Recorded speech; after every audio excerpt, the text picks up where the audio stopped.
Thank you for joining us on this Sunday. I'm Daniel Che here with the latest at this hour. South Korea, the United States, and Japan have agreed to expand their coordinated approach against continued threats from North Korea. It all happened on the sidelines of an annual security meeting in Myanmar. Our Yoo Li-an starts us off. Top diplomats from South Korea, the United States, and Japan have vowed to take a stronger and more coordinated stance against Pyongyang. During a press briefing at the annual ASEAN Regional Forum in Myanmar on Sunday, South Korea's Foreign Minister Yoon Byung-se characterized the situation on the Korean peninsula as unstable because of the growing threat from Pyongyang and called on the three countries to come up with a joint strategy to counter the threats. North Korea has been ratcheting up tensions in recent weeks by firing off short-range missiles, despite fresh condemnation from the United Nations Security Council.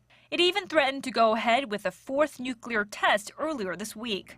U.S. Secretary of State John Kerry also echoed the call for cooperation during a one-on-one meeting with Yoon prior to the trilateral talks, where he agreed to continue to cooperate in making practical advances toward the denuclearization of North Korea, according to an official at Seoul's foreign ministry. Japanese Foreign Minister Fumio Kishida said given the changing security environment, it's crucial that the three countries wrap up their cooperation.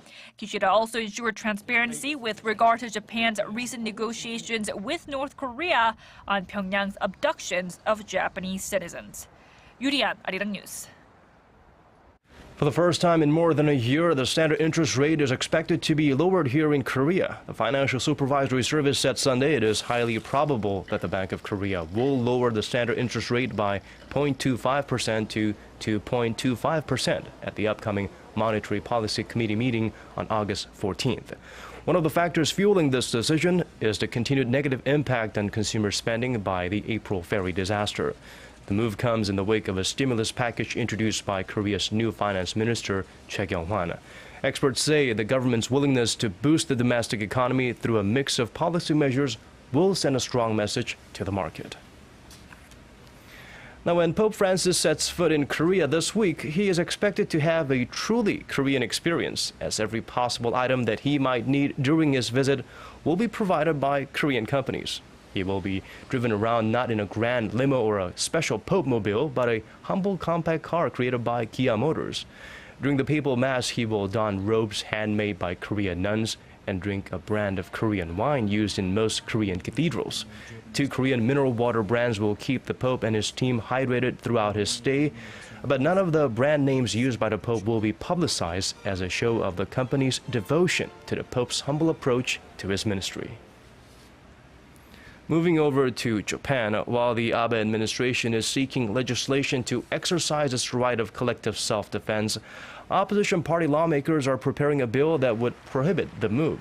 The Tokyo Shimbun reported on Sunday that the bill was crafted with the idea that the country's security should be carried out by non-military methods, and says that the country should not be allowed the right to engage militarily in defense of its allies under attack. Experts have observed that it seems highly unlikely that the bill will pass, since the ruling party has majorities in both the lower and upper houses of parliament. Staying in Japan, the country's nuclear power industry is getting back on its feet, but not without voices of concern from all corners of the globe. Recent requests by Japanese utilities for safety certification on a total of 19 reactors revealed flaws in the country's post-Fukushima safety standards. These include inadequate fallout shelters and evacuation plans, as well as the lack of emergency measures in case of volcanic eruptions. That follows the clearance of two 890-megawatt reactors in Kogoshima by Japan's Nuclear Regulation Authority on July 16th. Meanwhile, there is growing suspicion that Prime Minister Shinzo Abe could be plotting to increase the country's plutonium stockpile as a part of nuclear weapons development plans. Meanwhile, a new study out of Korea suggests that teenagers who don't get enough sleep may have a higher chance of committing suicide than their peers who sleep more. Researchers also say that those who sleep more on the weekends could be at even greater risk. Our Kim Min-ji has this report. Korea has a notorious reputation when it comes to the issue of people taking their own lives, holding the highest suicide rate among OECD nations. Usually domestic problems or depression are cited as top factors in suicide incidents, but a new study suggests a lack of sleep can also lead to one to make a life-ending decision. In a survey of some 4,000 teens by the Gachon University Kill Medical Center and Seoul National University Hospital, those who received less than 7 hours of sleep scored 16.3 points on the suicidal ideation questionnaire, much higher than the 12 scored by teens that slept over 7 hours. Sleep is needed to maintain alertness, body functions, and emotional control, but a majority of Korean students are just not getting enough. Sometimes I wanted to kill myself because I was so tired, because I couldn't sleep when I was at high school. Experts say it's not about how long one sleeps, but the quality of sleep one gets. Moreover, the study also showed that if students sleep for longer periods during weekends, not on weekdays, it also raises the chances of suicide. Students that attempted to take their own lives slept an additional 2 hours on average. Lack of sleep not only creates emotional problems, it is also related to the dangers of suicide. Experts advise students to refrain from activities like using smartphones before going to bed and to cut sleeping hours during the weekend. Kim Min-ji, ARIRANG News. Shifting gears to a different story, a preventative vaccine for the Ebola virus could be available as early as next year, as British pharma company GlaxoSmithKline prepares for clinical trials of the preparation.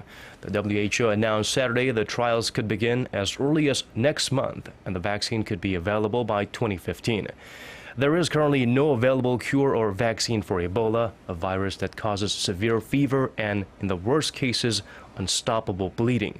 It has claimed close to 1,000 lives in the latest epidemic to spread across West Africa this year. Fatality rates can approach 90%, although the latest outbreak has killed around 55 to 60% of those infected. The U.S. launched new airstrikes on Islamic militants in Iraq on Saturday, destroying armored carriers and a truck firing on civilians. During 4 rounds of strikes, 20 insurgents were killed and 55 injured. This is the second day of airstrikes, which are being conducted to protect the thousands of Yazidis who have been stranded on a mountain since they fled attacks by the militant group ISIS a week ago. A third U.S. airdrop of food and water was also made on Mount Sinjar Saturday night. U.S. President Barack Obama said on Saturday local time that it's going to take more than a few weeks to solve this problem. Obama announced a surprising authorization to launch targeted airstrikes in Iraq to help those being persecuted in the country last Friday. The Korean movie Myeongnang, or Roaring Currents, based on how Admiral Ethan Shin's courage and wisdom help overcome impossible odds, has been met with mixed reviews by cinemagoers and critics. Nonetheless, most patriotic Koreans appreciated the homage to one of the nation's most celebrated historic figure, and it hit a major milestone this Sunday, replacing Hollywood blockbuster Avatar as the most viewed movie in Korean cinema history. Our Kwon So-wa has the details. Roaring Currents is breaking record after record. According to distributor CJ Entertainment, the Korean historical drama surpassed the 10 million viewer mark with 10,220,000 admissions as of Sunday morning. It hit the milestone just 12 days after its release, the fastest speed in Korean cinema history. But that's not all. It broke the opening day and opening weekend records, attracting 680,000 on opening day and 3.3 million moviegoers this weekend. On top of that, it holds the title of most watched film on a single weekday and the film to reach 2, 3, 4, 5, 6, 7, and 8 million viewers at the fastest rate. Roaring Currents hit the 10 million viewer mark 10 days faster than The Host and The Thieves, and a whopping 26 days quicker than Avatar, the most viewed film in Korean cinema history. So what's so sensational about the movie? The film, by director Kim Han-min, revolves around the historical Battle of Myeongyang, in which legendary Korean Admiral Lee Sun-shin, starring world-renowned actor Choi Min-sik, defeated over 133 Japanese warships with just 12 ships in 1597. Film critics attribute the movie's success to the well-made naval combat scenes and the lingering mood of sadness over the country since the sinking of the Sewol-ho ferry last spring. They say the film reminds people of a heroic figure who has been in their history textbooks since they were little and makes them proud in contrast to the tragic events of the ferry disaster in April. Experts say if the film's record-breaking streak continues, it won't be long before it reaches an all-time high for the total number of viewers. Kwon So-ah, ARIRANG News. Well, it's been a gloomy Sunday here in Korea weather-wise with shocking thunder and lightning, showers in various parts of Korea as well. On the flip side, it's made for some cooler temperatures. On Monday, clearer skies can be expected in most parts of the country. And now, let's take a look at the weather conditions elsewhere around the world.